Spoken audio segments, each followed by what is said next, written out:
He is also the executive director of the Bayard Rustin Fund. Thank you.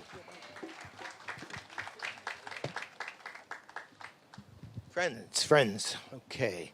Thank you for coming out. It's nice to be out for a happy occasion these days. We don't have too many of those. And to acknowledge and celebrate a great day in our nation's history. I want to thank Valerie Jo Bradley and the staff of Save Harlem Now, Mayor Eric Adams and his staff, especially Community Affairs Advisor Patrick Kwan, State Senator Claire, and Lisa Krasavage from the Landmarks Preservation Committee. I also want to thank the Kilgore family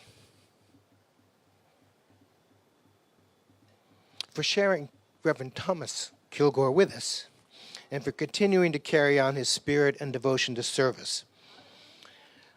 Bayard always spoke very highly of Reverend Kilgore, and it was for that reason that he was invited to officiate at the memorial service held for Bayard in October of 1987. On the steps of the Lincoln Memorial in Washington, there is a plaque that indicates the spot where Reverend Dr. Martin Luther King stood when he spoke at the March on Washington. That is all well and good. But I want to tell you, if it were not for the weeks of work that took place in this humble building behind me, that march would not have been possible. Think of a hot summer, working in a 4-story walk-up, no elevator, no air conditioning, and managing to pull together the miracle that took place on August 28, 1963. This is where it happened. Typewriters, mimeograph machines, telephones. Remember landlines, folks? No computers, no faxes, no cell phones. This is where the press came, where the marshals came, were trained, where the mailings were assembled, and where so much of the transportation was coordinated. And fortunately, sometimes contributions came here too. Occasionally, there were meetings at Mr. Randolph's office on 125th Street and sometimes down at Bayard's apartment on West 28th Street, but this was March Central. What made it happen were the talented and enthusiastic young people under the guidance of 2 inspiring leaders, A. Philip Randolph and Bayard Rustin. Some of you may have seen the articles that were in the New York Times and the Washington Post, and yesterday our own Mayor Eric Adams had a fine op-ed column about this headquarters in the march in the Daily News. Some of the articles talked to some of the people who had worked in this building. Eleanor Holmes Norton, Rochelle Horowitz, Joyce Ladner, Cortland Cox, Patricia Worthy, and Norm and Velma Hill. Most of these folks now reside in Washington, but we are lucky to be joined today by Norm Hill and Elliot Linzer, who worked at the March office. And we are also fortunate to have with us Marcia Young Cantarella, the daughter of Whitney M. Young, the late head of the National Urban League, who was one of the big 6 civil rights leaders who led and spoke at the march. Folks, we live in a time when forces are trying to erase history and rewrite it to conform to an inaccurate vision of what our country was and is. It is our job to see that that doesn't happen and to correct the misrepresentations of the past. For a long time, Bayard was marginalized because of his radical politics and because he was unashamedly gay. A number of biographies and films have helped bring him from the shadows and grant him the recognition he deserves. Just today, a new book, More Than a Dream, The Radical March on Washington for Jobs and Freedom by Uhura Williams and Michael Long, has been published. Norm and Velma Hill have a memoir coming out in October, Climbing the Rough Side of the Mountain, recounting their decades of working for civil rights and equality. But I would be derelict if I did not acknowledge the groundbreaking work of Jervis Anderson and Jim Haskins, who were the first to publish books that recognized the breadth of Bayard's contributions to our democracy, as well as his personal courage and integrity to live a life of authenticity and truth. Lastly, but certainly not least, former President and Mrs. Obama's production company, Higher Ground, will be releasing a feature film, Rustin, on November 4th, which tells the story of Bayard's leadership in making the March on Washington happen. Starring Coleman Domingo, Audra McDonald, Glenn Turman, and Chris Rock, it is a gripping and moving film that celebrates the work that took place on these grounds and the triumph that resulted in Washington. As we like to say now, I hope this event and marker will encourage you to do a deeper dive into the history of what happened here and to carry on and build on the progress we've made. Thank you.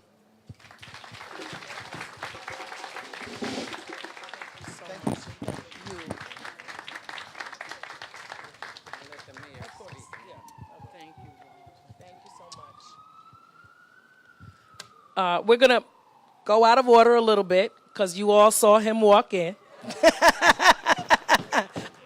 Your staff ain't going to get me. Thank you, though. I just want to recognize, I see Assemblyman Reverend Al Taylor here with us today. And I want to say this, too. From the moment I contacted the mayor's office, they have been extremely supportive isn't even the word. It's not even the word. Their response to this, we had to get this street closed down. We had to get a permit. We had to see if we could put it on the building. I mean, there was so much involved. You'd think it's just a little simple thing, right? No, there's a permit for everything in this city. And they were just wonderful. Commissioner Carry On, thank you. Thank you so much from HPD. We appreciate you. And I see the deputy, our own Sheena Wright. All right. Her mother got me some time too. But I thank you so much for your commitment and your dedication. And I'm going to say my name for him because this time, Cordell Clear. Senator Cordell Clear. But I'd like you to come on up, Mayor, please. And thank you.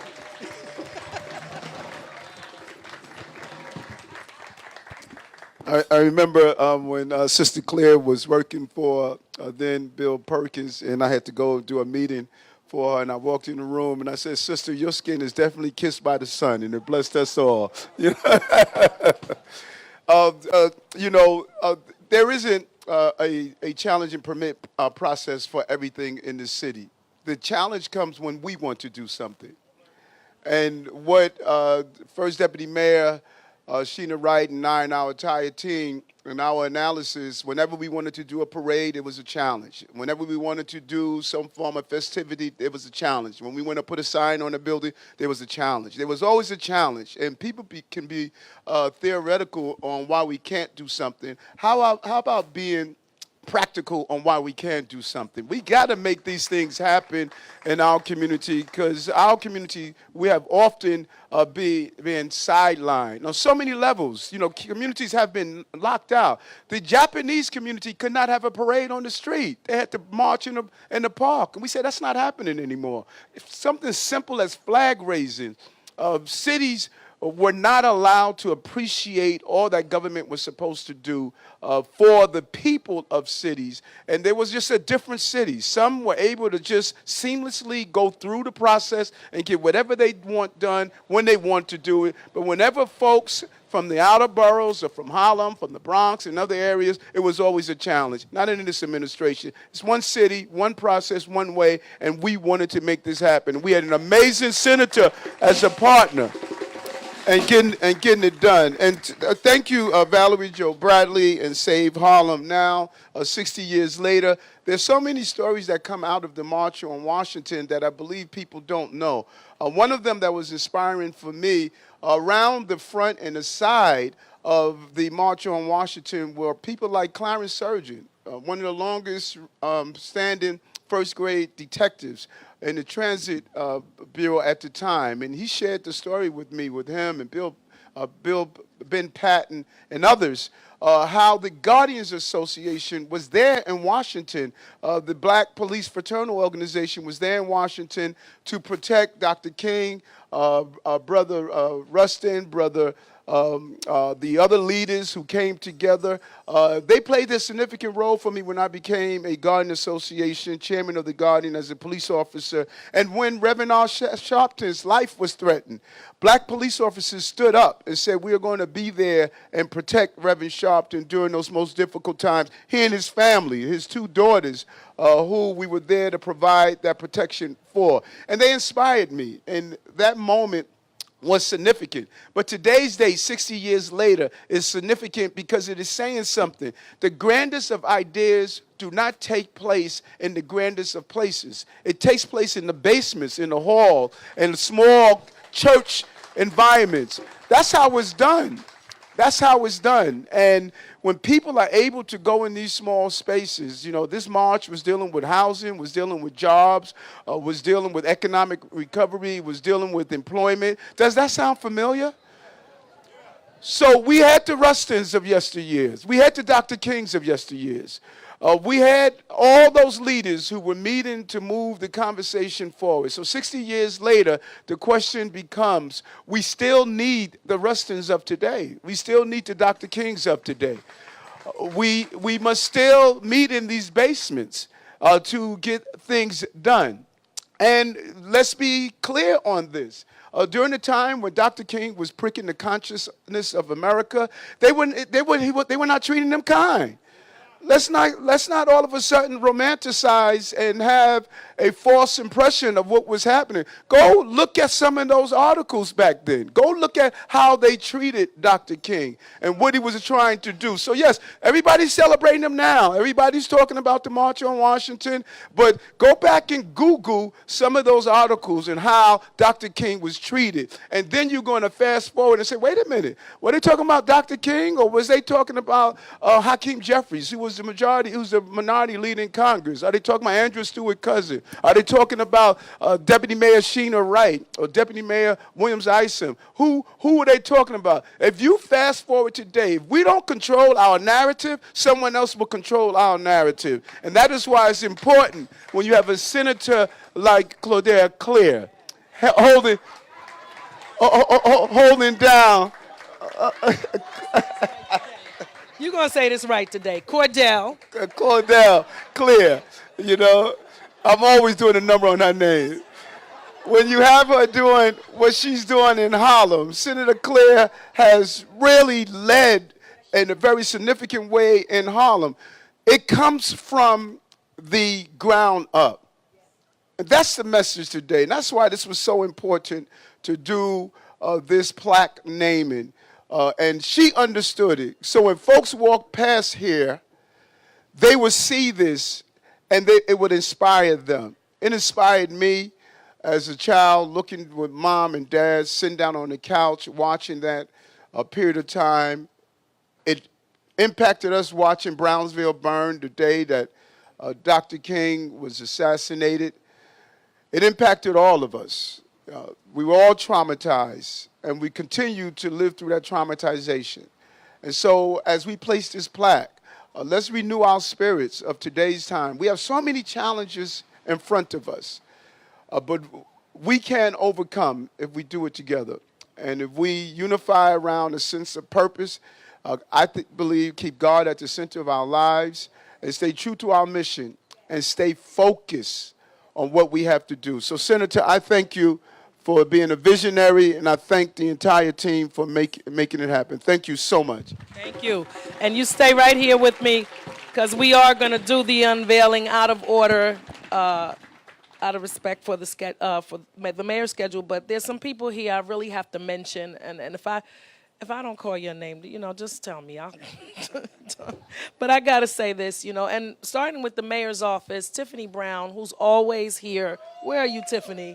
Always with us, always.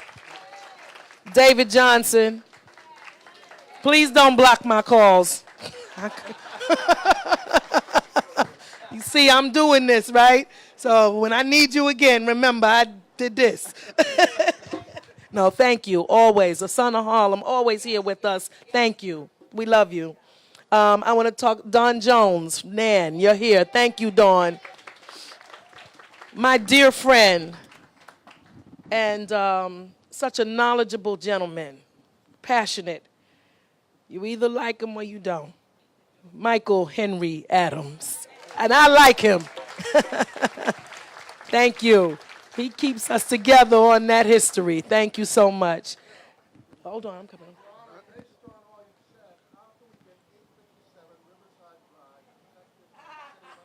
Very good. That's his job. 857. 857 Riverside Drive. Yeah, but I love it. And the way to do it is just, hit me on my cell phone and ask me.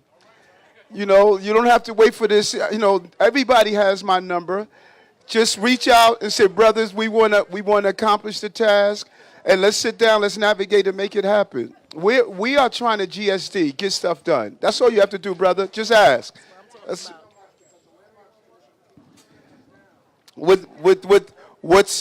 Here's the rule in this administration. I follow the law, but I make policy.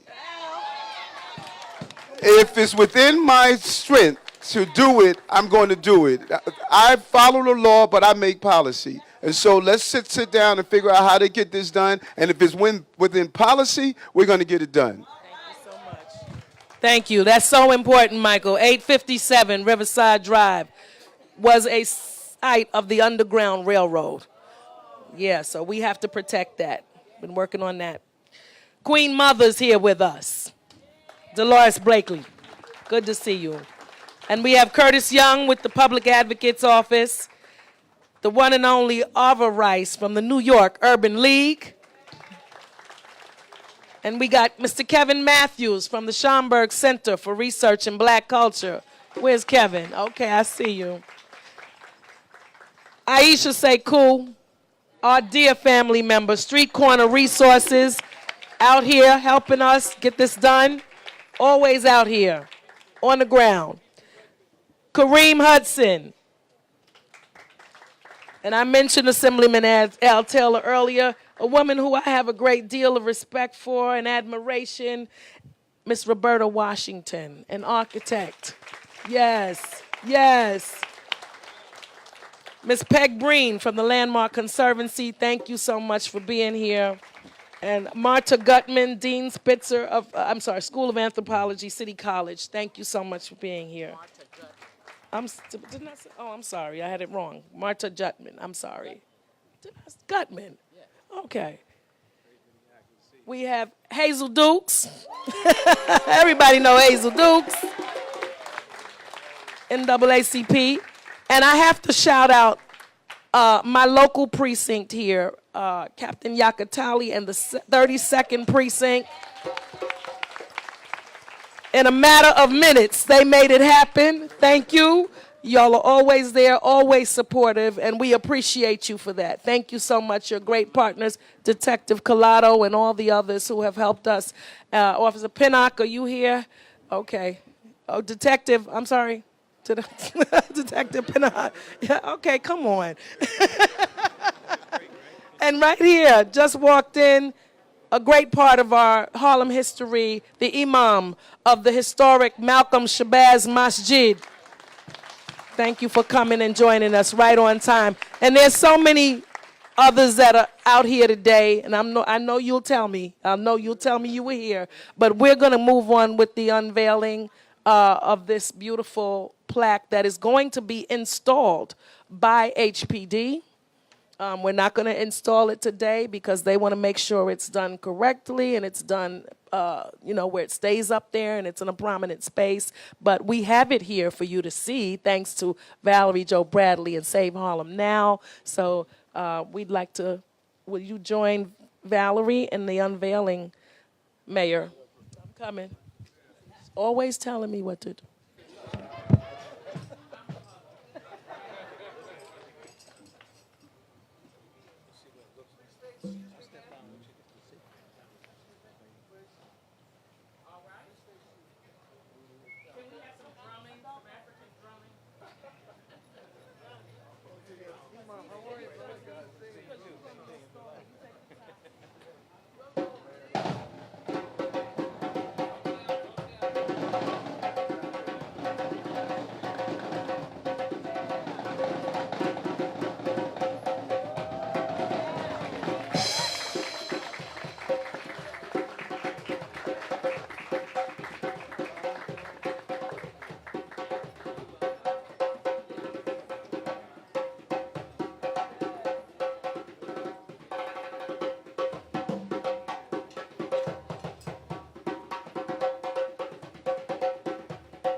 will do.